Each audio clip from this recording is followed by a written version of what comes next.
Hi everybody, my name is Rebecca Marmolejo and I'm a proud member of the Black Student Union here at Mother Macaulay. We still have 2 Macaulay alumni left to show you in honor of Black History Month. I'm excited to introduce you to Denai Hopkins, class of 2014. She is a Cloud and Data Platform Development Representative at IBM. My name is Denai Hopkins, and I am a Cloud and Data Platform Development Representative for IBM. I am originally born and raised in Chicago on the South Side.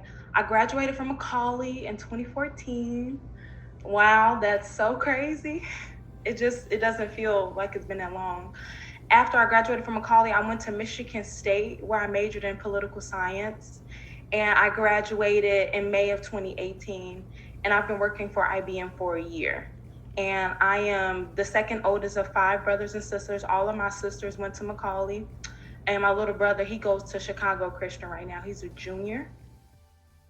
What kind of sparked your interest in your career, and were there any experiences at Macaulay that related to your college major? And throughout your career, were there any pivotal moments?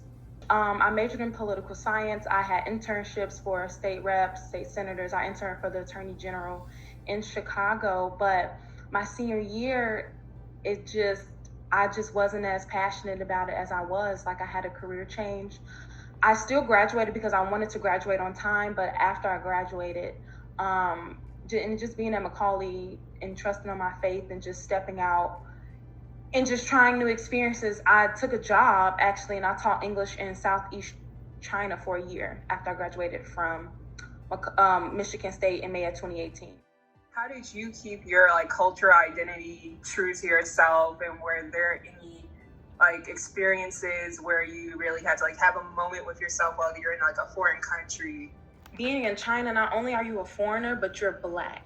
And so they, especially if you've never had an encounter with Black people, and because I was in the South, so the South it just started being up and coming in the South of China, whereas, like Shanghai, Beijing, that's been around for centuries. But a lot of, when they see a person of color over there, to be honest, if you have darker skin, seem like undesirable or not worthy or poor.